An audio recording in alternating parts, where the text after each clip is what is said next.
الله أكبر الله أكبر الله أكبر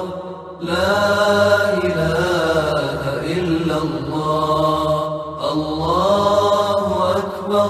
الله أكبر ولله الحمد الله أكبر. الحمد لله وكفى وسلام على عباد الذين اصطفى ما بعد وأعوذ بالله من الشيطان الرجيم بسم الله الرحمن الرحيم. قال الله تعالى في كتابه وما أرسلناك إلا رحمة للعالمين صدق الله العظيم. اللهم صل على محمد وعلى آل محمد كما صليت على إبراهيم وعلى آل إبراهيم إنك حميد مجيد. اللهم بارك على محمد وعلى آل محمد كما باركت على إبراهيم وعلى آل إبراهيم إنك حميد مجيد. ربي اشرح لي صدري ويسر لي أمري واحلل عقدة من لساني يفقه قولي. زما ګرانو لیدونکو اوریدونکو السلام علیکم ورحمة الله وبرکاته. مونږ د سیرت النبی صلی الله علیه وسلم د درسونو په لړۍ کې څلور دیرش درسونه وړاندې کړل چې تر د هجرت د نهم کال واقعات مونږ بیان کړ. اوس ان شاء الله 15 درس شروع کوو. په دې درس کې به د رسول الله صلی الله علیه وسلم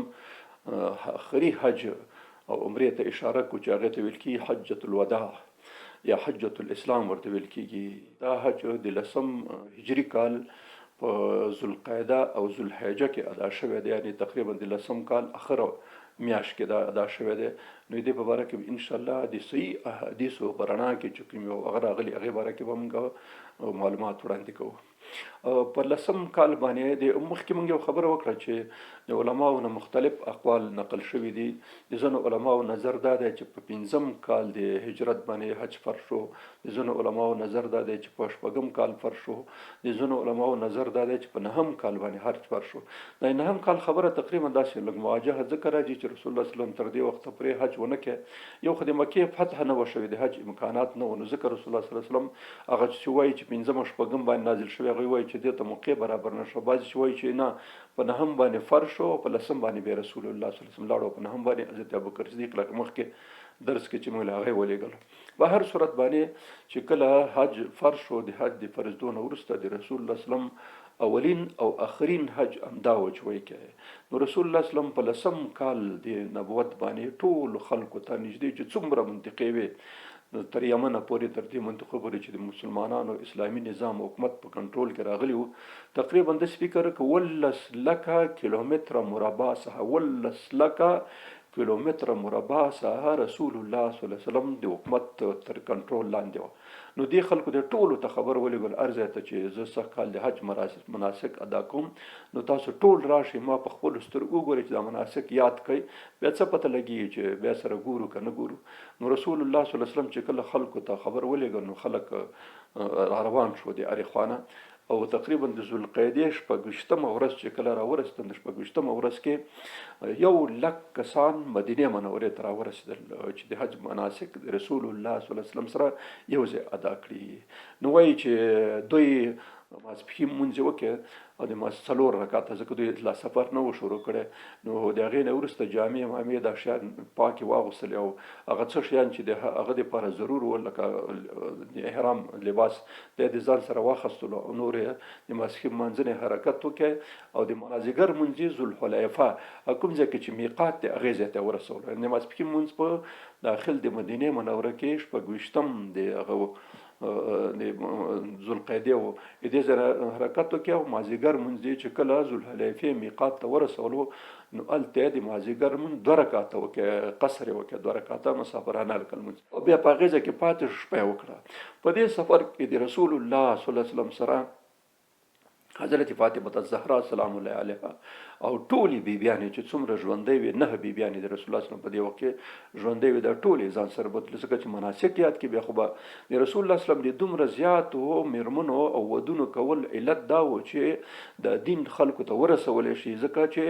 د نیم خلک چې دي، نیم انسانان دا ښځې، نیم انسانان نارینه دي، نو چې دا نارینه دومره ډیر دي نو چې خلکو ته خبر رسي، داسې زنانه هم پکار دی چې ډیر وي چې خلکو ته خبره ورسي. ځکه خو د رسول الله صلی الله علیه وسلم د زیاتو ودونو یو فلسفه هم دا ده چې رسول الله صلی الله علیه وسلم د اعمال شریعت ونه چې د اعمال خلکو ته د خپل میرمنې ورسي او دوی پوه شي. نو ځکه ټول میرمنې ځان سره او فاطمه الزهرا رضی الله تعالی عنها هم دې ځان سره روانه کړ. ټول روان شو په ذوالحلیفې ته چې کله ورسېدل هلته شپه تېره کړله. د حضرت انس بن مالک رضی الله تعالی عنه روایت دا دی چې په دې شپه باندې رسول الله صلی الله علیه وسلم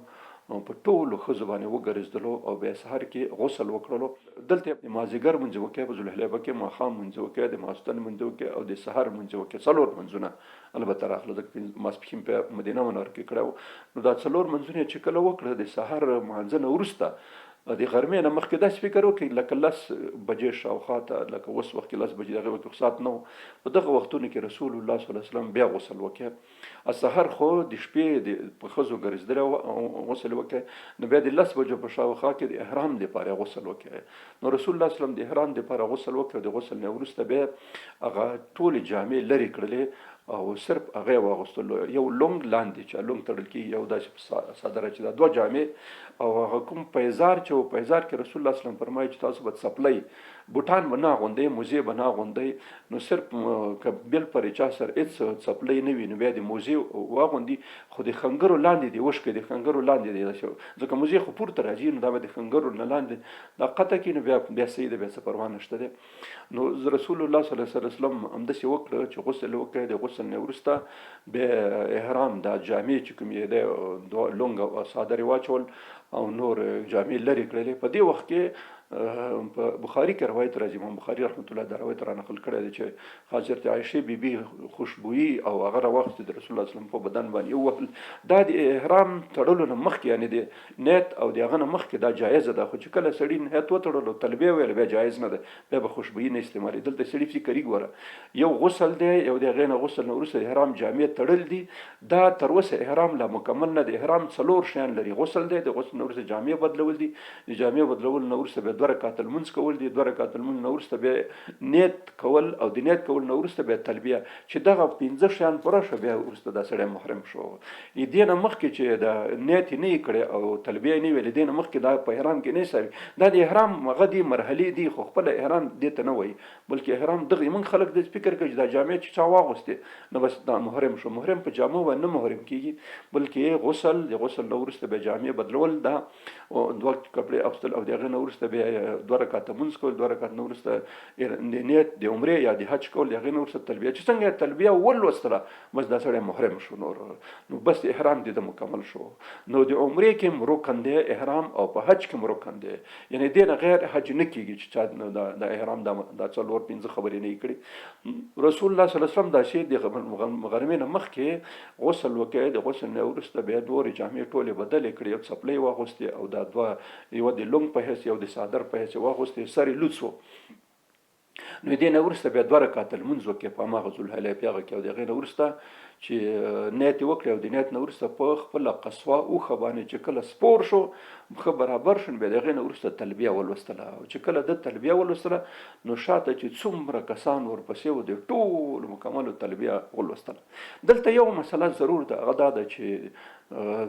تر دې وخته پورې عمره د حج په موسم کې عمره چا نه کوله، او بلکې د مکې خلکو چې کوم یو د حج په موسم کې عمره کول غټه ګناه بلله، د جرم بللو چې د حج په وخت کې څنګه سړی عمره کوي. نو دا منع و بیخي. نو ځکه چې دا کوم خلک چې د رسول الله صلی الله علیه وسلم سره ملګري وو او خپل رسول الله صلی الله علیه وسلم دا ټولو د حج نیت وکړي په ذوالحلیفه کې او د حج په نیت باندې دې ځنه حرکت وکړي، او بس بیا چې حرکت کو په لاره کې به باقاعده تلبیه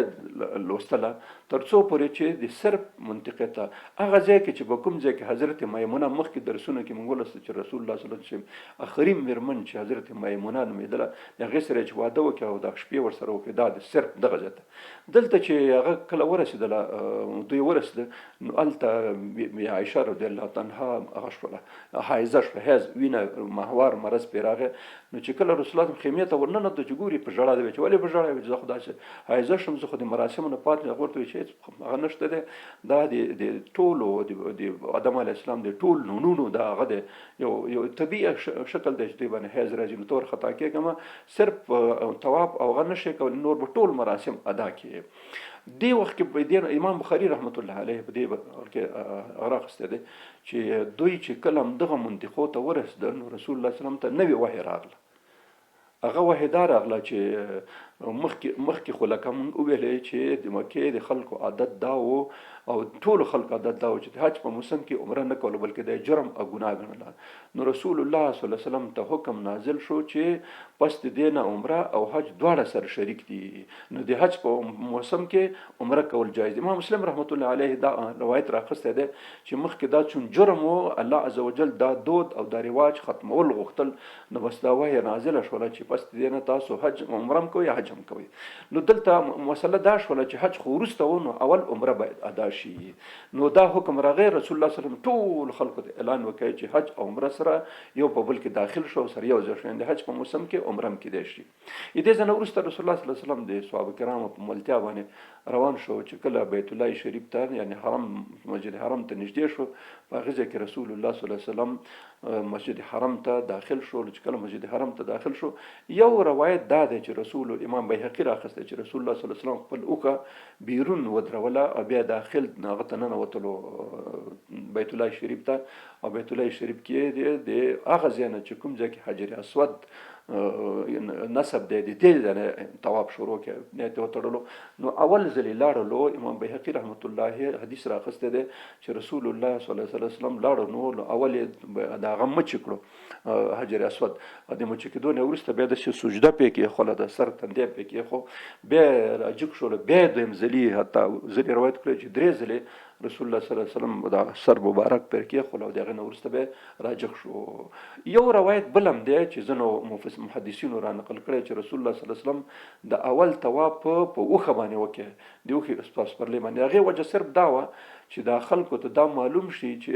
ځکه چې رسول الله صلی الله علیه وسلم خو د دم مناسک خو د اصلي و نو په اوخه باندې ځکه سپورو چې دا خلک داسې معلوم شي. خدا روایت نسبتا ضعیف دی اندات پیاده وکړي اول طواف چې دا خلک اول طواف ځکه التسع یو دا بل خبره دا چې رسول الله صلی الله علیه وسلم چې کله طواف شروع کولو نو دوه کارونه وکړي. یو دا چې خی وګای د خالی کړه د هغه چې کوم صادره و دا صادره د څه په دې چپو وګوا چې ور دواړه صادرونه او دا خی وګای خالی کړه چې کله طواف شروع شو نو اوله حجر اسود خپل کې او د خپل کې نو ورسته سجده پې کې په نور شروع وکړه. نو اول درې چکر چې کومې ده اول دا رمل ورته ویل کی چې سړی دغه شی ولي اچي دی پهلوانانو په شان باندې لږ تیز د عادي مزل باندې نه بلکې په تیز مزل باندې وځي او دا خی وګبه خالی خی وګبه په ټول و چکرو کې مکمل طواف کې خالی. یمن ځنې خلک په دې نه پیږي او اول درې چکر چې کله کېږي دا درې چکر به سړی دا شي تیز چې امکانات وي ځنې دا اوس وختونه بیرواره سړی به کې تلای نشي نو بس دا چې به د پهلوانانو په شکل وځي چې درې چکر پرشه بس به بس کې نو چکر شروع کېږي د حجر اسود نه شروع کېږي بیرته په حجر اسود مکملېږي بیا د ټول طوافونه د حجر اسود نه شروع په حجر اسود باندې ختمېږي. نو رسول الله صلی الله علیه وسلم اول درې چکر د درې شوط ویل کی دا درې شوط یا درې چکر د پهلوانانو په شکل وکړه او د خې لوڅه خې وګي خالی و او دغه نه ورته څلور باقی چکر چې کوم یو د عادي مزل باندې عادي اغمانه وکړي. نو د رسول الله صلی الله علیه وسلم نه په صحیح احادیث باندې دا ثابت ده چې رسول الله صلی الله علیه وسلم د رکن یمانی او رکن حجر اسود ترمنځ به اللهم ربنا آتنا فی الدنيا حسنه وفي الاخره حسنه دا دعا به کول او نور دعاګانې په ځینې روایتو کې راغلي دي خو په صحیح حدیث کې دا یو نغته نه ثابت ده چې دا دعا به کوله. رسول الله صلی الله علیه وسلم به حجر اسود مچ کولو او رکن یمانی به صرف لمس کولو.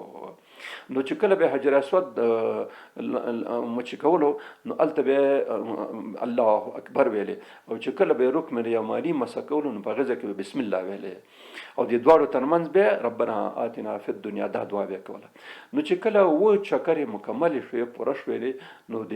مقام ابراهیم شاته ودردو. مقام ابراهیم د رسول الله صلی الله علیه وسلم په زمانہ کې په وخت کې بالکل د بیت الله شریف سره جوخ داسې نیم متر یو متر اندازه کې دلته یې خو ورسته بیا حضرت عمر په خپل خلافت کې دا شاته بوتلو، ځکه دلته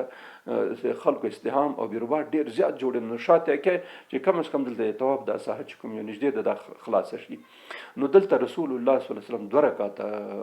نفل وکړه، شکرانې نفل ورته وایي دې ته د طواف. نو دې کې اول رکعت کې سوره فاتحه او د هغې نه وروسته قل یا ایها الکافرون سوره الکافرون ولوستلو، او په دویم رکعت کې فاتحه ولوستله، فاتحې نه وروسته قل هو الله احد سوره اخلاص ولوستلو. بیا چې کله سلام وګرځو، د سلام نه وروسته د رسول الله سلام هغه دا و چې ابي زمزم مې وسکل، دا مسنونه طریقه ده. نو بیا همداسې راسن لاړو صفا غونډۍ ته، او په صفا غونډۍ باندې ودرېدلو، مخامخ بیت الله، دلته چې ودرېږي مخامخ بیت الله شریف کارېږي، نو دلته ودرېدلو. نو رسول الله صلی الله علیه وسلم په دې کې دعاګانې وکړې، او د دعاګانو نه وروسته حرکت وکړې، هم لاړو هغه ته مروه ته، او بېرته راغی، اوس ځلې لاړو راغی. دلته روایاتو کې جدا جدا راغلي. امام مسلم رحمت الله علیه روایت دا راخسته چې رسول الله صلی الله علیه وسلم په اوښه باندې سعی بین صفا مروه وکړله، چې دا خلک وګوري چې دلته څه پکار دي. نو دعاګانې په زور لوستلې، نو و چکر چې پوره کړه مکمل و چکره. نو دا دواړه روایتونه راغلي. یو روایت دا دی چې په اوښه باندې سپور وکړلو، یو روایت دا دی چې خو یو ځلې رسول الله صلی الله علیه وسلم یو ځلې په دې سفر کې یو ځلې په اوښه باندې طواف هم کړی دی، او یو ځلې صفا او مروه سعی هم کړی دی، چې دا خلک دې وګوري چې څه قسم کار. نو دا چې مخکې وروسته کړی دا بېله خبره ده، خو کړی دی یو ځلې طواف هم په اوښه کړی، او یو ځلې سعی صفا او مروه هم کړی ده. نو ځینې امامان چې کوم یو دی هغوی وایي چې اول ځلې چې کله د دې هغه شروع شو، رسول الله صلی الله علیه وسلم راغی، نو طواف هم په اوښه وکړي او سعی بین مروه هم په یې وکړه. ځینې وایي چې نه، وروسته چې کله اول مراسم خلاص شو د هغې نه وروسته بیا دویم ځلې چې کله کولو په اوښه وکړي. په هر صورت یو ځلې طواف هم په اوښه کړی، یو ځلې صفا مروه هم کړی. چې کله مروه ته ورسېده، و چکر یې پوره شوې، نو د و چکرو نه وروسته د عمره مکمله شوله، دا عمره شوه. دې نه وروسته بیا نو حج شروع کېږي. نو مخکې داسې عادت و چې صرف حج و، هغې وخت کې عمره نه وه، نو یواځې حج و. نو ځکه دلته رسول الله صلی الله علیه وسلم ته چې صحیح بخاري کې دا حدیث راغلی چې رسول الله صلی الله علیه وسلم ته وحی نازله شوه، او د دغې وحی په بنا باندې بیا رسول الله صلی الله علیه وسلم حج او عمره سره په دې موسم کې دواړه سره یو ځای کړه. او بلکې یو ځل یې وفرمایل، یو صحابي ته نه پوښتنه وکړه چې یا رسول الله دا صرف سږ کال دپاره شو که نه؟ رسول الله صلی الله علیه وسلم داسې دا ګوتې یو په بل کې نه نسته ویلی چې تر قیامته پورې حج عمره په یو بل کې داسې داخل شوی، نو دواړه په یو موسم کې ادا کول پکار دي. نو رسول الله صلی الله علیه وسلم چې کله د هغه نه راتلو، د مدینې منورې نه ځان سره 3 اوښان د قربانۍ په خاطر باندې ځان سره راخستی وو. نو دلته یو حکم بل نازل شو، په دې وخت کې بل حکم راغی رسول الله صلی الله علیه وسلم ته چې کومو کسانو سره هدایا د قربانۍ هدایا دي ورسره،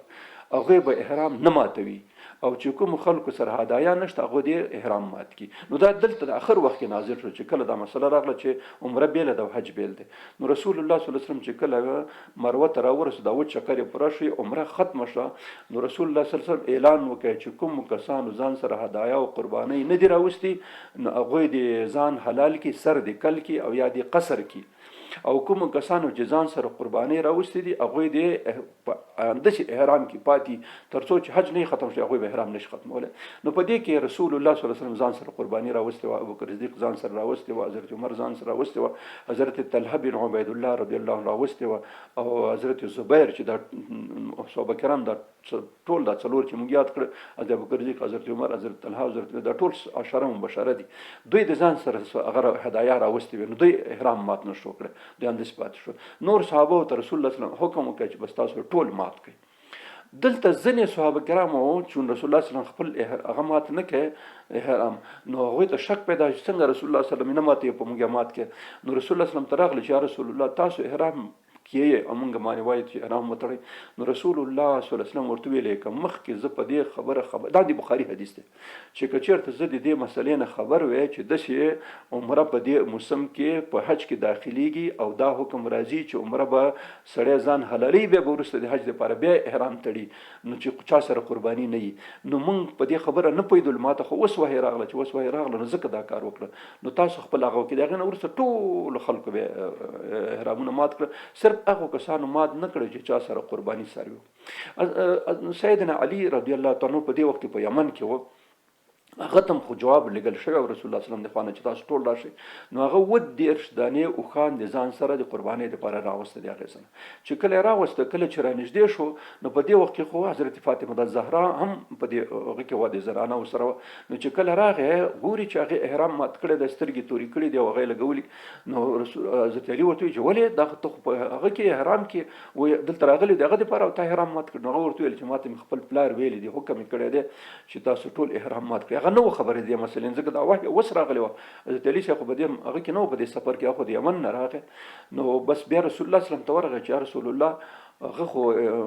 فاطمې خو احرام مات کړی دی او سترګې تورې کړي. بیا هغه ورته ویل چې همداسې حکم نازل شوی دی چې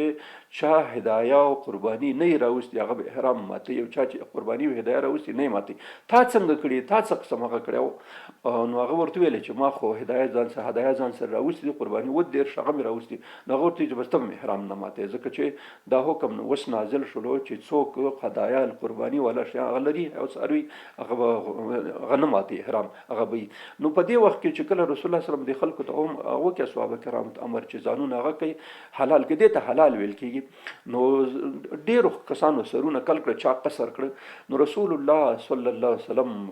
هغه چا چې سر کل کې کلونکو دپاره محللین هغوی دپاره 3 ځلې رسول الله صلی الله علیه وسلم د مغفرت دعا وکړه. او کوم کسانو چې قصر کړی و یعنې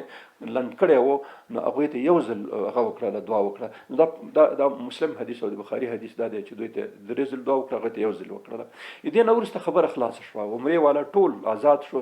تر څو پورې چې دا نو 4م تاریخ د ذوالحجې و، په 26م را روان شو، په 4م باندې دلته عمره ادا شوله د 1 شنبې په ورځ باندې. بیا د 5 شنبې ورځ 8م د ذوالحجې د 5 شنبې ورځ وه. رسول الله صلی الله علیه وسلم اعلان وکړ چې چا احرام تړلی مخکې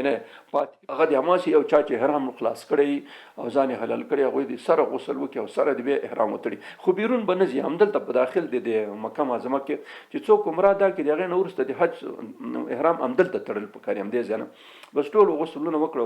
بس هغه لونګ او څادر یې واغوستل او نورې جامې لرې کړلې. بیا د رسول الله صلی الله علیه وسلم سره داسې د ماسپښین لمانځه نه مخکې دې ځای نه حرکت وکړي، ماسپښین لمونځونه فکس هغه ته ورسول، مینا ته ورسول. دا مسنونه طریقه د رسول الله صلی الله علیه وسلم دا ده چې ماسپښین لمونځ به سړی دې ته ترویه ویل کېږي، یوم ترویه 8م ورځ چې دا په دې ورځ باندې خلک حرکت کوي. نو رسول الله صلی الله علیه وسلم په 8م تاریخ باندې چون د هغه احرام و تیار، د حضرت عمر، ابوبکر صدیق، حضرت طلحه، حضرت زبیر، حضرت علی کرم الله د ټولو احرام تیار وو. نو دوی همدې احرامونو کې پاتې وو، او متباقي صحابه کرامو چې هغوی احرامونه خلاص کړي وو هغه احرامونه وتړل او روان شو مینا ته. مینا ته چې کله ورسېد، د ماسپښین لمونځ، د مازدیګر لمونځ، د ماښام لمونځ، د ماسخوتن لمونځ او د سهار لمونځونه هلته قصر ادا کړه. د ماسپښین لمونځ طبیعي خبره ده 4 رکعته او 2 رکعته، د مازدیګر 4 2 رکعته، او د ماښام خو 3 رکعته، د ماسخوتن 4 رکعته 2 رکعته، د سهار خو 2 رکعته و. نو چې کله دا 5 لمونځونه وکړو، نو دا د جمعې شپه وه چې دوی دلته جمعې شپه رسول الله صلی الله علیه وسلم تېره کړه. سحر چې کله شو، نو سحر وختي څنګه چې وختي لمونځ وکړه او د لمانځه نه بعد بس حرکت یې وکړه د عرفات. دا د جمعې ورځ وه، د جمعې په ورځ باندې رسول الله صلی الله علیه وسلم مخ په عرفات د مینا نه حرکت وکړي او لاړل. هلته چې کله عرفات ته نږدې شو، عرفات نه لږ بیرون هغه کوم ساحه حدود چې د عرفات هلته باقاعده لوحې ولاړې دي چې دا د عرفات دې نه لږ بیرون ته وادي عرنه په نامه باندې ځای یادېږي. دا کوم چې مسجد عرفات دی، که تاسو څوک چې حج ته لاړ دی هغوی طبیعي خبره ده لیدلی دی مسجد، او چا چې نه دی لیدلی په کوم ځای کې په ټلویزیون کې چې خطبه وایي هغه په ټلویزیونو کې ټولو کې ښایي خطبه کې چې کوم امام چې کوم ځای کې ودرېږي دغه ځای د عرفات د حد نه بیرون دی. ګوره په دغه ځای کې رسول الله صلی الله علیه وسلم لږ بیرون د عرفات د ساحې نه بیرون دلته خیمه ورته ودرولی شوه او دلته و تر څو پورې چې زوال شو. چې کله زوال شو، نو بیا لاړو هغه ځای ته چې دا اوس کوم مسجد عرفات دی، او د دې مسجد عرفات نیمه برخه عرفات کې داخله ده، نیمه برخه بیرون ده. او کوم چې خطبه ویل کېږي امام چې کوم ځای کې ودرېږي دا د عرفات نه بیرون ده. نو دلته رسول الله صلی الله علیه وسلم چې کله زوال وشو، د زوال نه بعد خپله اوښه راوغوښته او په دې اوښه باندې ودرېدلو، ځکه خلک ډېر زیات و. دلته روایت تقریبا دا دی چې 1,40,000 کسانو ته تعداد ورسېدلو، ځکه چې څه چې مدینه نه 1 لک راغلي او نور خو د یمن او شاوخوا د دا څونه منطقې چې د ټول راغله. نو روایتو کې راځي 1,40,000 کسان برابر شو دلته عرفات په میدان کې. نو رسول الله صلی الله علیه وسلم په خپل اوښه باندې کېناستو او خطبه یې وفرمایه، ډېره دې ته ویل کېږي خطبه حجة الوداع. رسول الله صلی الله علیه وسلم د حمد و ثنا نه وروسته وفرمایل چې ګورئ ای خلکو، یا ایها الناس، ای خلکو. دلته د دې په خاطر چې رسول الله صلی الله علیه وسلم اواز خو ټولو خلکو ته نه رسېدلو، 1,40,000 خلک خو دا ډېر میدان نشي، او رسول الله صلی الله علیه وسلم دونه لوړ اواز خو چا نه وي، لاسپیکر دا شیان هغې وخت کې نه وه. نو ربیعه بن امیه بن خلف، هغه امیه بن خلف چې د رسول الله صلی الله علیه وسلم دښمن و، په بدر کې مسلمانان ووژلو، د زوی ربیعه نومېدلو. دا ربیعه چې اواز یې ډېر اوچت و، نو ده ته رسول الله صلی الله علیه وسلم وظیفه ورکړه چې ته داسې وکړه، دا زه چې څه خبرې کوم ته بیا خلکو ته بیا څه کوې، بیا اوروې، لکه لا اوس لاسپیکر چې کار کوي. نو هغه چې رسول الله صلی الله علیه وسلم څه ویلې، هغه هلته همغه اواز هلته ویلې چې یا ایها الناس، هغه به یا ایها الناس خلکو ته بیا اواز کول چې دا اواز خلکو ته ورسېږي. نو رسول الله صلی الله علیه وسلم اول خبره دا وکړه، یا ایها الناس، ای خلکو، ان دماءکم و اموالکم و اعراضکم، ای خلکو په تاسو باندې د خپلې وینې د یو بل وینې او مالونه او د هغوی عزتونه دا داسې حرام دي لکه دا میاشت چې حرامه ده، دا میاشت دا ښار چې کوم بله دی حرام دی، دا ورځ چې محترم او د عزت خاوند ورځ ده چې د عرفات ورځ ده، دغسې لکه څنګه چې د دې احترام واجب دی او ضروري دی، دغسې د یو بل د وینو، دغسې د یو بل د مالونو او دغسې د یو بل د عزتونو ساتل تاسو په یو بل باندې فرض دي. ګوره داسې ونه شي چې هغه کې دا یو خبره مهمه خبره همدا وه چې تاسو په خپل منځ کې د خپل د یو بل د مالونو، د یو بل د سوینو او د یو بل د عزتونو خیال به داسې ساتئ لکه څنګه چې په بیت الله شریف کې خلک د یو بل هغه ساتي او خیال ساتي او یو بل ته ضرر نه رسي، دغسې به په نورو ځایونو کې هم دا کار کوئ. داسې نه چې بس هلته وساتئ په بل ځای کې بیا نه ساتئ، نه دا یو خبره شوه. دویمه خبره دا وشوله چې څومره جاهلي دودونه او دستورونه چې څومره دي دا زما د قدمونو لاندې دي. ګوره دلته رسول الله صلی الله علیه وسلم اعلان دا وکړ چې دا څومره جاهلي اسلام نه مخکې چې څومره دودونه او رواجونه په هر ځای کې وو، دا زما د قدمونو ما په دا لغوه اعلان شول. او بله خبره دا وکړه چې سر د نن نه چې کومو کسانو مخکې قتلونه متلونه سره کړي دا ټول پس د دې نه لغوه دي، سره به بیا څه کېږي. نو اولین کس چې زه وینې مفهوم هغه ربیعه بن حارث دی، د رسول الله صلی الله علیه وسلم تر دې هغه نو دا بیا ویلې چې سر د نن نه سود حرام دی، نور پس د دې نه هېڅوک سود نشي خوړلی. او زه د ټولو نه اول د خپل تره عباس چې کوم سودي معاملې دي هغه ټول لغوه اعلان کوم دې نه. بیا رسول الله صلی الله علیه وسلم وفرمایل چې فاتقوا الله فی النساء، ای خلکو د ښځو په باره کې د الله پاک نه ویرېږئ، ځکه تاسو دوی د الله په نامه خپلو کورونو ته راوستي دي او د الله په نامه د دوی فرجونه ځان ته حلال کړي دي. نو دوی په باره کې به تاسو د الله نه ویرېږئ، الله به د دوی په باره کې پوښتنه کوي، ځکه تاسو صرف د الله په نامه باندې دا راوستي دي. دې نه وروسته بیا یې وویلې چې ګوره ما تاسو کې دوه شیان پرېښي دي چې الله کتاب او زما سنت دي، دې باندې منګولې لګوئ او دې نه خواته دې خواته کېږه نه. داسې نه چې وروسته بیا هغه شی او د ما نه وروسته چې زه کله نه وم بیا تاسو یو بل څټونه بیا ګمراه شئ. بیا یې وویلې چې زما په باره کې به ستاسو نه د قیامت په ورځ پوښتنه کېږي چې ایا رسول الله صلی الله علیه وسلم تاسو ته دا کوم رسالت او نبوت چې دی رسولی دی که نه دی رسولی. نو ټولو په یو اواز وویلې. په دې وخت کې رسول الله صلی الله علیه وسلم د خپل د بخاري حدیث دا دی چې رسول الله صلی الله علیه وسلم د خپله ګوته داسې جګه کړه او 3 کرته دا تکرار کړه، اللهم اشهد اللهم اشهد اللهم اشهد، ای الله ته شاهد اوسه، ای الله ته شاهد اوسه، ای الله ته شاهد اوسه چې ما دا څه هغه چې هغه مې پوره رسولی دی. نو مسلمانانو ټول ویلې چې یا رسول الله تا هغه حق ادا کړی دی، بلکې د حق نه د زیات هم هغه کړی دی. نو دې نه وروسته رسول الله صلی الله علیه وسلم دا خبره وکړه چې دا کوم خلک چې دلته حاضر دي دا خبرې دي غیر حاضرو خلکو ته ورسوي. نو دا خطبه شوه. د خطبې نه وروسته رسول الله صلی الله علیه وسلم حضرت بلال ته د اذان هغه وکړ. نو اذان وشو. صحیح روایت دا دی د بخاري او د مسلم چې رسول الله صلی الله علیه وسلم یو اذان په دې هغه کې وکړ. نو دلته 2 منځونه کېږي، د ماسپښین د مازدیګر یو اذان یو وکړ. نو د اذان نه وروسته بیا 2 رکعاته قصر د ماسپښین منځ وکړ په جماعت باندې ټولو چې دا څومره خلک وو. بیا لږ ځنډ وکړ، لږ ځنډ اندازه، او د هغې نه وروسته بیرته بیا دویم اقامت ولوستل شو د مازدیګر منځ لپاره، او د مازدیګر 2 رکعاته قصر لمونځ بیا وشو په 2 اقامتو او په یو اذان باندې دواړه منځونه وشو او قصر وشو 2 رکعاته. چې څنګه دا منځونه ادا شو د منځون ادا نه وروسته رسول الله صلی الله علیه وسلم باندې به نوې آیات نازل شو، الیوم اکملت لکم دینکم واتممت علیکم نعمتي ورضیت لکم الاسلام دینا. نن مې تاسو ته دین مکمل کړ او د تاسو دپاره مې د اسلام د دین په حیث باندې خوښ کړ او په تاسو مې خپل نعمت پوره کړ مکمل مې کړ. نو دا آیات چې نازل شو، علامه ابن کثیر په خپل البدایه والنهایه کتاب کې دا روایت راخستی دی او وایي چې دا صحیح روایت دی، ما سنجولی دی چې په دې وخت چې کله حضرت عمر فاروق رضی الله عنه دا آیات واورېدو نو بس دستي په ژړا شو. چې کله په ژړا شو نو چاته پوښتنه وکړله چې ولې په ژړا شو، دا خو د خوشحالۍ ورځ وه چې دین مکمل شو. نو هغه ورته ویلی چې د کمال نه وروسته د کمال نه وروسته نقصان را شروع کېږي. نو داسې معلومیږي چې رسول الله صلی الله علیه وسلم وظیفه مکمله شو نو دی به موږ نه جدا کېږي. په دې خاطر یې وژړل. د دې نه وروسته رسول الله صلی الله علیه وسلم امر وکړ چې بس اوس نو عرفات ته داخل شئ. نو د موږ خلک خو همداسې غرب په عرفات ورننوځي. مسنونه طریقه دا ده د رسول الله صلی الله علیه وسلم خپل عمل دا دی چې سړی به د مانځه نه مخکې عرفات ته نه داخلېږي، مونځونه به وشي دواړه او د هغې نه وروسته به بیا سړی هغه ته داخلېږي، عرفات ته داخلېږي. نو رسول الله صلی الله علیه وسلم چې لمونځونه ادا شو نو بیا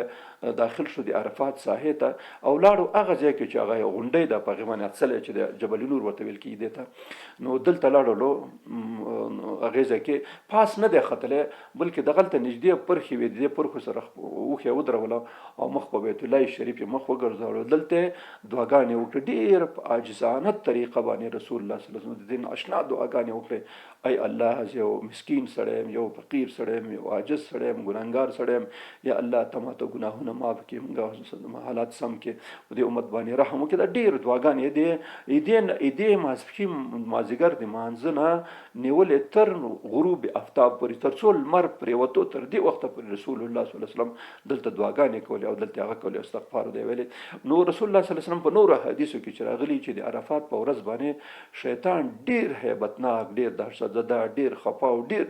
کرکې وهونکې او د خاورې په سر باندې شندي چې ما خو دا عمر د خلکو باندې خواري وکړه، داخل مې کفر او فسق او فجور ته برابر کړه. خو نن الله عز وجل دوی ټول ته غټ ګناهونه هغه معاف کړه ورته. نو زما خواري ټول او اوبو باندې لاوشوه. نو ځکه په دې ورځ باندې هغې نو ځکه د عرفات په ورځ باندې داسې فکر وکړئ چې که هغه خدای هغه نه یې وهلی شرمولی نه یي نو الله عز وجل هلته دعاګانې قبلوي، استغفار قبلوي. نو خلک باید په دې ورځ باندې ډېر زیات کوشش وکړي چې استغفار او دعاګانې وکړي او الله پاک نه وغواړي. خو خلک هلته کله د یو کانټینر پسې او کله د ګوند خوراکي شیانو پسې ګرځي. نو خپل هغه قیمتي وخت چې کوم یو دی هغه په دې شیانو باندې سړی ضایع کړي. په کار دا ده چې رسول الله صلی الله علیه وسلم مطابقت وشي چې هغه سره د دې چې معصوم وو، سره د دې چې الله پاک ټول ګناهونه ورته معاف کړي وو او سره د دې هغه داسې په ډېر عجز او په ډېر عاجزۍ په ډېر تواضع باندې هلته چې کومې دعاګانې د نه رانقل شوي هغه یې وکړلې. او چې کله څنګه لمر پرېوتو د پرېوتو سره جوخت رسول الله صلی الله علیه وسلم حرکت وکړي او صحابه کرام شاته ورپسې وو. په دې وخت کې اسامه بن زید محبوب رسول الله صلی الله علیه وسلم دا د رسول الله صلی الله علیه وسلم شاته په اوښ باندې سور او حرکت یې وکړ. نو د بخاري او د مسلم حدیث دا دی چې رسول الله صلی الله علیه وسلم په دې لار کې روانو، یو ځای ته چې ورسېدلو نو اوښ یې ودرولو، دی ښکته شو، لاړو قضای حاجت یې وکړ او د قضای حاجت نه چې راغی نو سپک اودس یې وکړ. سپک اودس د بخاري الفاظ داسې دي چې سپک اودس. سپک اودس دا مطلب نه چې اوس فقط مخ یې ومینځلو نور پرېښود. سپک اودس دا وایي چې هر عضو او اندام یو ځل ومینځل، دې ته ویل کېږي سپک اودس. رسول الله صلی الله علیه وسلم سپک اودس دا و چې د هر غړی به یو ځل ومینځلو او پوره اودس چې کله د رسول الله صلی الله علیه وسلم ذکر شي چې پوره اودس وکړو نو هغې نه مطلب درې چې د هر شی لکه لاسونه هم درې ځلې ومینځل، خولې ته هم درې ځلې، اوبه پوزې ته، مخ ته او لاسونه او پښې ټول درې، دې ته ویل کېږي مکمل او پوره اودس. او دا سپک اودس الفاظ چې کله راشي د هغې مطلب دا چې یو ځل دا ومینځل. نو په دې لاره کې کېوتو د اوښ نه او هلته یې قضای حاجت وکړه، د قضای حاجت نه وروسته سپک اودس وکړه، یعنې یو ځل یې ومینځل، بیا بېرته په اوښه سور شو. اسامه بن زید رضی الله عنه شاته ورسره سپور و. نو چې کله لږ د ماښام هغه شو طبیعي خبره ده چې دوی خو د غروب آفتاب سره روان شو. نو اسامه بن زید ورته ویل چې یا رسول الله لمانځه څنګه د ماښام؟ ورته ویل چې بس لمونځ مخکې کوو. روان شو تر څو چې مزدلفې ته ورسېده. مسنونه طریقه همدا ده چې خلک به لمونځ رسي مزدلفې ته، خدای دې کې دې نیمه شپه شي نو خو هلته به رسي په هغې ځای کې لمونځ کوي. رسول الله صلی الله علیه وسلم روان شو هغه ځای ته چې کله ورسېد د خلکو لږ تیزې منډې وهلې. رسول الله صلی الله علیه وسلم ورته وویل چې قرار په مزه هېڅ خبره هم نشته، په قراره په ذکر او اذکارو باندې ځئ. چې کله مزدلفې ته ونسو رسول الله صلی الله علیه وسلم هلته د ماښام 3 رکعته یو اذان وشو. چې کله اذان وشو ماښام 3 رکعته لمونځ وکړه. د هغې نه وروسته لږ ځنډ وکړه، بیا وروسته 2 رکعته د ماخوستن لمونځ وکړه قصر، او د هغې نه وروسته وایي چې رسول الله صلی الله علیه وسلم ویده شو. په دې شپې تر سحر یعنې اذانه پورې پوره خوب وکړي په د مزدلفې شپه کې. یو حدیث دی اگر چې روایت لږ ضعیف باندې دی، په هر صورت دې کې یو خبره دا راځي چې الله عز وجل په عرفات کې ټول ګناهونه د انسان معافوي، خو حقوق العباد نه معافیږي په عرفات کې. مګر د مزدلفې په باره کې یو روایت راغلی، په ځینې مفسرینو او محدثینو راخستی دی چې په مزدلفه کې الله عز وجل دا د حقوق العباد هم معافوي، او د هغې طریقه داسې کوي چې هغه چا حق چې په چا باندې هغې ته الله عز وجل د خپل طرف نه یو څه ورکوي. دا د الله په خپل رحم دی، که کوي نو هغه پکې نشته، اشکال پکې نشته. ځکه بل حدیث کې راځي چې د قیامت په ورځ به یو سړی چې د بل چا باندې حق وي نو یو ډېر ښایسته بنګله به ورته ښکاره شي. نو دی به پوښتنه وکړي چې الله عز وجل دا بنګله د چا ده؟ دا هېڅ چا نه ده، دا چې څوک په چا باندې قرض وي او حق وي هغه چې معاف کړي نو بس دا به ورکولی کېږي. نو سړی وایي چې الله زه دې بالکل د خپل حق نه تېر یم چې دغه بنګله ماته راکړي. نو دا ګنجایش شته د دې بخشش، او دا حدیث هم راغلی دی ګرچې اسناد لږ ضعیف دي، خو په هر صورت باندې دا خبره نقل شوې ده د محدثینو نه چې الله عز وجل په دې شپه باندې دا د حقوق العباد دپاره همداسې ګنجایش راوباسي چې څوک په رښتینې طور په عرفات کې توبه وباسي، په لاره کې مغه وکړي او رښتینې حج په اصطلاح سره ادا کړي، حج مبرور چې ورته ویل کېږي، نو الله عز وجل حقوق العباد دپاره طریقه ورته راوباسي، د دې حق د خپل طرف نه ورکوي او بس هغه ورته معافوي. او یا دا چې د سړي ته دومره وسه ورکوي، دا ذهن یې به دې ته برابري چې هغه د بندګانو حق ادا کړي، بس سړی خو چې حق ادا کړي خلاص شولو. نو رسول الله صلی الله علیه وسلم دلته شپه وکړه، او سهار چې کله اذان وشو د اذان نه بعد راپورته شو او هلته 2 رکعته د سحر لمونځ وکړي، او د لمانځه نه وروسته لږ هغه مخکې چې کوم منځونه به رسول الله کوم سهار اول وختي کول، خو په دې ورځ لږ ناوخته وکړي. نو د هغې نه وروسته چې لمونځ یې ادا کړي او د لمانځه نه وروسته مشعر الحرام هلته چې تاسو لاړ شئ یو ځای شته هلته ابادي ده، دې ابادي ته ویل کېږي مشعر الحرام. دې مشعر الحرام ته لاړو، مشعر الحرام کې هلته ودرېدلو، دعاګانې او هغې وکړه، او د هغې نه وروسته یې حرکت وکړي مخ په عرفه هغه باندې مینا باندې چې کله تله نو بس ورو ورو. او دې شپه باندې یو بل کار هم رسول الله صلی الله علیه وسلم وکړي، هغه دا چې کوم ښځې او کوم کسان چې هغه بوډاګان او ضعیف او کمزوري او یا معذور هغه ټولو ته اجازه ورکړه چې تاسو اجازت دی تاسو د مزدلفې شپه همداسې روان شئ او مینا ته شپې ځان ورسوئ، ځکه ورځې ښه بیا نه کېږي هلته مشکل دي، تاسو ته بیروبار هم ډېر، نو هغوی ته اجازه ورکړه چې لاړ شي. نو ځکه حضرت اسما رضی الله تعالی عنه هغه رسول الله صلی الله علیه وسلم بیبي ام سلمه رضی الله عنها دا لاړلې مخکې د شپې، یعنې دا اجازت شته چې که داسې یو حالت راځي نو خلک دې لاړ شي. نو څه زنانه او څه نارینه چې بوډاګان او تکلیف او معذور هغوی د شپې روان شو حرکت یې وکړه. هغه ځای ته چې وادي محصر ورته ویل کېږي، هغه ځای کې چې اصحاب الفیل د ابرهه لښکر هلاک شوی، هلته چې ورسېدو نو رسول الله صلی الله علیه وسلم اواز وکړ چې دې ځایه تیز تېر شي، ځکه دې کې عذاب نازل شوی. کله چې د مزدلفې نه رسول الله صلی الله علیه وسلم مینا ته روان شو، نو د حضرت عباس یو زوی فضل، نوی تنکی ځوان و زلمی،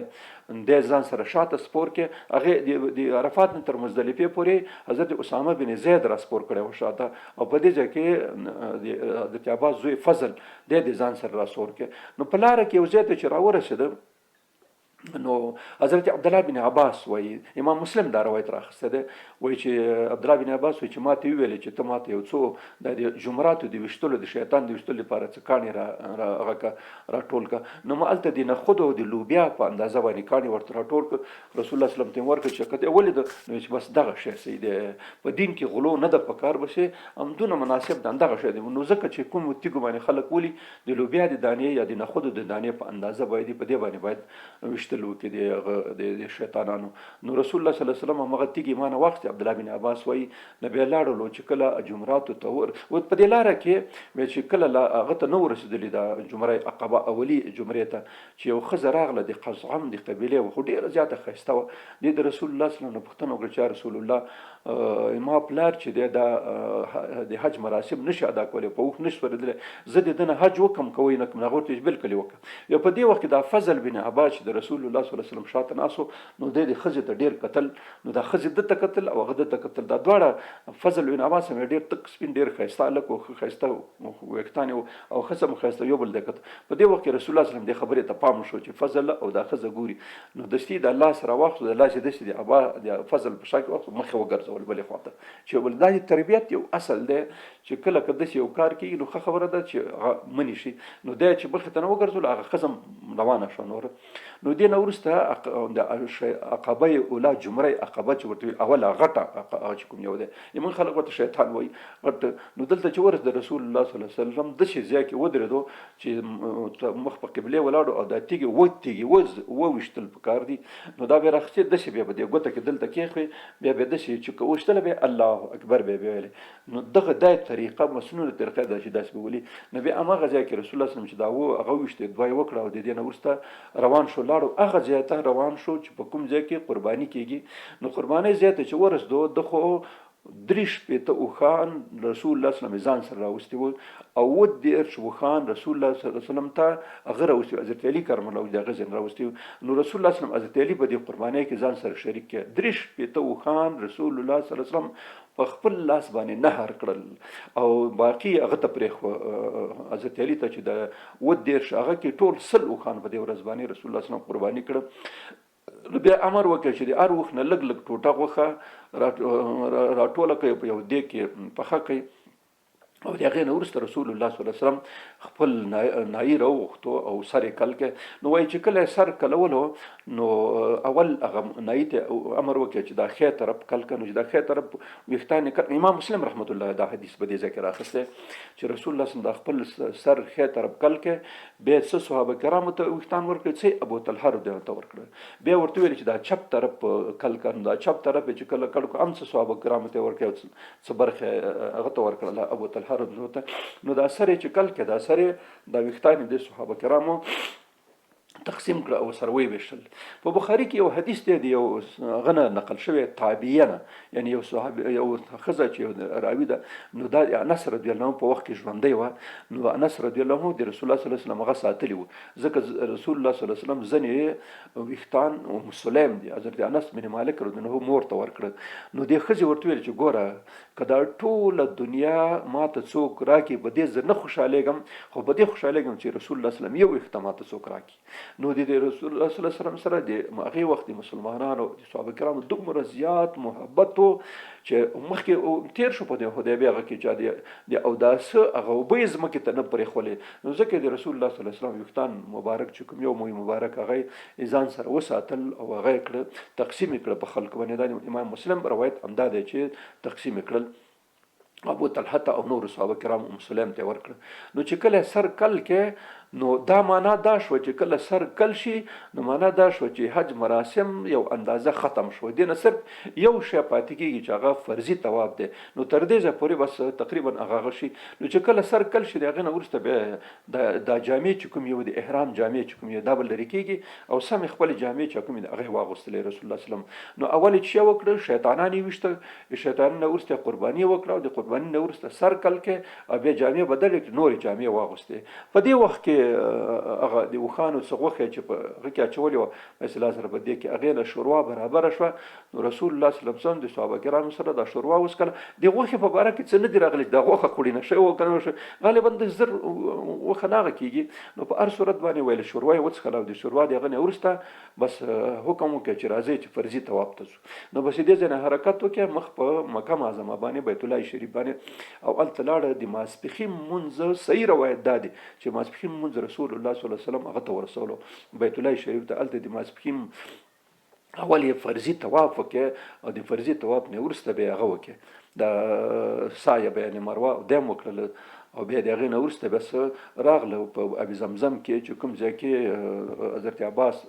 البته د طواف نه وروسته د ابي زمزم د اوبو څښلو مسله ده نو هلته په د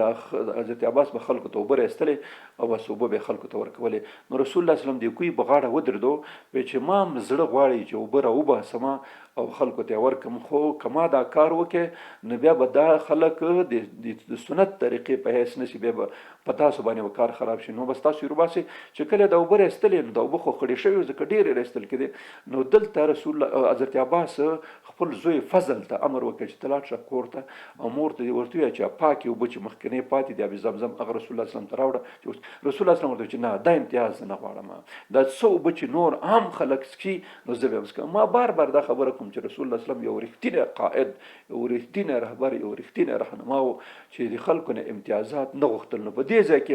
هغوی پاکې اوبه چې مخکې ایستلې وې هغه یې ورته راوړلې خو رسول الله وسلم دا قبول نه کړی چې دا کوم اوبه عام خلک صحابه کرام څښي زه هم همغه څښم نو همغه اوبه چې هغه خړې شوې وې لږ ځکه چې ډېر وایستل شي د هغې نه خړې کېږي دا خړې اوبه یې وڅښلې او د هغې نه وروسته د ماسپښین لمونځ یې وکړې او د ماسپښین لمانځه نه وروسته بیا حرکت وکړې بېرته مینا ته لاړو نو په مینا کې بیا د مازدیګر لمونځ ادا کړې صحیح روایت همدا دی ګرچې ځینې علما ویلي دي چې ماسپښین لمونځ په مینا ته ورسولو خو دا نه دسي دلته یې لمونځ وکړې بیا هلته چې ورسېد د مازدیګر لمونځ و هغه یې وکړې ادا کړې نو دا هغه مکمل شو د حج مناسک همدا دي ځکه د حج په هغه کې څلور شیان دي موږ امام ابو حنیفه مسلک کې درې دي یو احرام دی یو عرفات دی یو فرضي طواف دی په نورو مذاهبو کې بیا څلور دي هغوی احرام دی عرفات دی فرضي طواف دی او سعی بین الصفا و مروه دا څلور پکې ارکان دي نو په هر صورت مراسم مکمل شو او د دې مراسم نه وروسته بیرته رسول الله صلی الله علیه وسلم مینا ته لاړو نو دا د اختر اوله ورځ وه چې رسول الله صلی الله علیه وسلم مینا ته لاړو نو د اختر په ورځ باندې بیا رسول الله صلی الله علیه وسلم صحابه کرام راټول کړه هغوی ته یې خطبه وفرمایله هماغه خبرې چې مخکې په عرفات په خطبه کې کړې وې همغه تقریبا تکرار او څه نوې خبرې هم پکې وکړې چې ګوره تاسو د پنځو لمونځونو خیال ساتئ د غلامانو خیال ساتئ د نورو خلکو خیال ساتئ دغه خبرې پکې اضافه وکړلې او بیا په لسم ورځ او دولسمه ورځ او شپې همدلته تېر کړې 3 شپې 3 ورځې رسول الله صلی الله علیه وسلم بیا په مینا کې تېر کړې لسم ورځ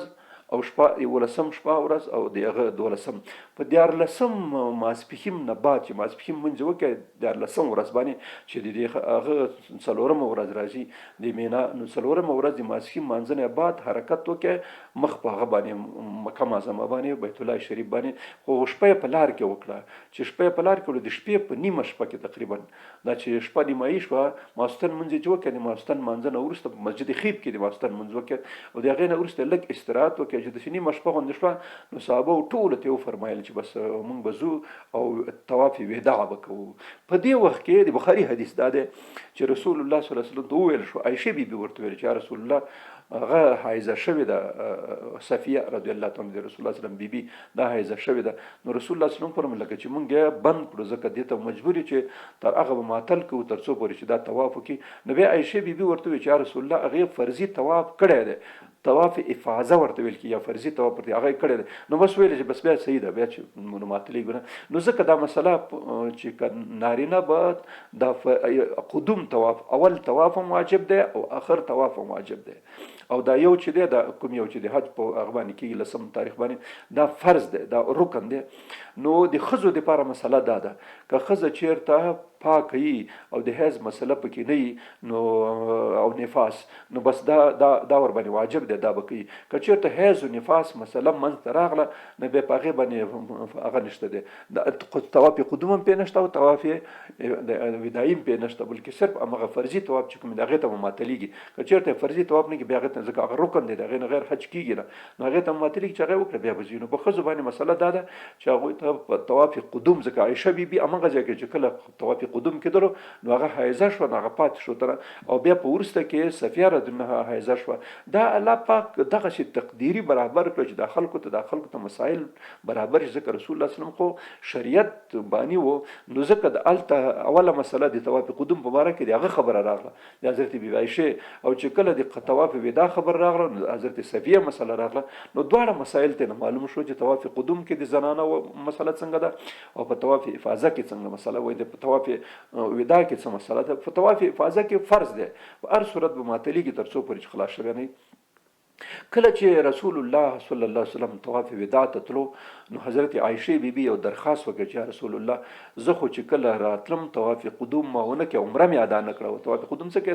عمره مې ونه کړه، زه خو د عمرې نه محروم پاتې شوم، نو که ماته اجازه راکړئ زه به عمره وکړم. نو هغه حضرت عبدالرحمن بن ابوبکر چې د حضرت عایشه سکه ورور دی راوغوښته، ورته ویلې چې هله خور دې د سره بوزه تنعیم ته لاړ شه، مسجد بیبي عایشه چې ورته وایي دا اوس دا دغه شی دی چې دا د بخاري حدیث دی چې حضرت عبدالرحمن بن عوف ورسره یو ځای کې او دوی لاړ تنعیم ته، په دې تنعیم کې احرام وتړلو او بیا راغله عمره ادا کړله، عمره چې ادا کړه نو بیرته همدغه ځای کې چې کوم ځای کې رسول الله صلی الله علیه وسلم و بیرته ورسره یو ځای شو. د سهار وخت به تقریبا کېدو چې دا بیرته راورسېده نو رسول الله صلی الله علیه وسلم ته پوښتنه وکړه چې عمره دې وشوه؟ ویې ویل یا رسول الله عمره مې ادا کړله، ځکه دې نه پاتې شوه خو هغې وخت کې محوار مریضي پرې راغله نو هغه ترې پاتې وه. نو دا بخاري شریف د حدیث راخستی چې بیا عایشه رضی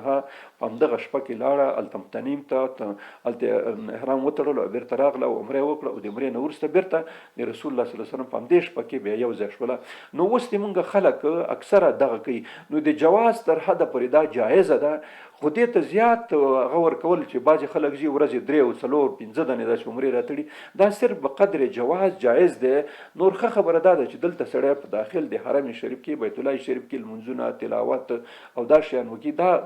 دا پکې ضرور دی چې دا شی سړی وکړي. یو خبره بل هم ده د بخاري حدیث او د هغه دا دی مسلم چې رسول الله صلی الله علیه وسلم چې کله اول عمره وکړه د عمرې نه بعد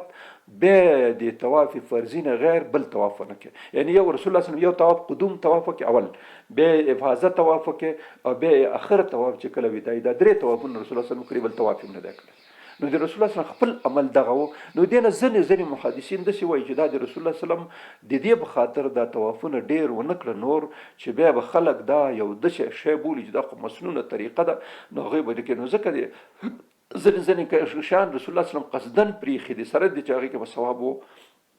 رسول الله صلی الله علیه وسلم ځکه نه کولی چې دا بیا په هغه باندې فرض کړي، لکه دا د روژې تراویح جمع رسول الله صلی الله علیه وسلم 3 شپې کړې ده، خو نور بیا پرې خو بالکل په خپل زندګۍ کې بیا په جمع باندې تراویح ونه کړې. وجه دا وه چې داسې نه چې دا یا فرض شي یا داسې شي چې دا خلک بیا یو هغه بولي، نو ځکه به کار په دې باندې دروند شي او سخت به شي. نو زه 3 شپې وکړم، نور صرف د جواز تر حد یې ویل چې ګوره دغه شی جمع پکې شته او دا جایز ده، د ثواب کار دی، خو خپل یې ځکه تر کړ چې دا یا فرض نه شي یا دا چې خلکو ته بیا زحمت څوک به نشي کولی نه بیا نو ځکه د تراویح دا جماعت چې د رسول الله صلی الله علیه وسلم نه ثابت دی په بخاري او مسلم احادیثو باندې، خو نور یې نه دی کړی بیا وروسته. او دا معنا دا شوه چې دا دومره لازمي نه ده لکه نور جماعتونه چې بیا لازم دي. دې نه وروسته رسول الله صلی الله علیه وسلم چې عایشه بیبي واپس راورسېده او سره یو ځای شو، نو بیا په دې وخت کې بخاري حدیث دا دی چې رسول الله صلی الله علیه وسلم د حضرت سعد بن ابي وقاص دام د عشره مبشره جملې نه ده او د رسول الله صلی الله علیه وسلم ماماګنۍ کېږي، نو دی ډېر سخت مریض شوی و چې سخت مریض شوی و. نو په همدې ورځ باندې چې دا شپه تېره شوه ورځ شوله، په دې ورځ باندې رسول الله صلی الله علیه وسلم د ده پوښتنې ته ورغی، د سعد بن ابي وقاص فاتح ایران، نو دا ډېر زیات مریض و ډېر سخت و. چې ورغی نو رسول الله صلی الله علیه وسلم پوښتنه وکړه، نو دا بیچاره ډېر مریض و، نو ورته ویل چې یا رسول الله ما ته داسې معلومیږي چې زه کیدای شي وفات شم او زه مالدار سړی یم مال لرم او صرف یوه لور مې د فاطمه نومیږي، نو یا رسول الله که نیمایي مال دې ته وصیت وکړم څنګه به یې؟ هغه ورته ویل نه نیم نه لږ هغه کم شه. نو بیا په 3مه برخه ویل چې 3مه برخه، بیا 3مه برخه هم ډېره ده، خو خیر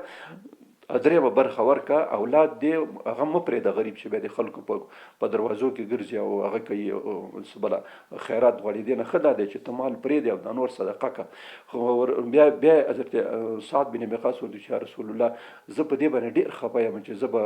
دلته پاتې شم او تاسو به لاړ شئ او صحابه به لاړ شئ او زه به دلته پاتې یم، یعنې مطلب دلته به مړ شم. نو رسول الله صلی الله علیه وسلم ورته چې نه ته نه مړ کېږې، ته به ژوندی ډېر د نیک او خیر کارونه به ته وکړې، تا نه به الله پاک ډېر زیاتو خلکو ته نفع او ګټه ورسوي او ستا ثوابونه به ډېر زیات شي. نو دا وروسته بیا رښتیا هم دی بیا روغ شو، بیا ګوره د ایران د مداین ښار او د قادسیې جنګ همدې سړي وکړ، ډېر د ایران تقریبا فاتح همدې حسابېږي. نو الله پاک دا ژوند ورکړي او دا وکړه. دې نه وروسته رسول الله صلی الله علیه وسلم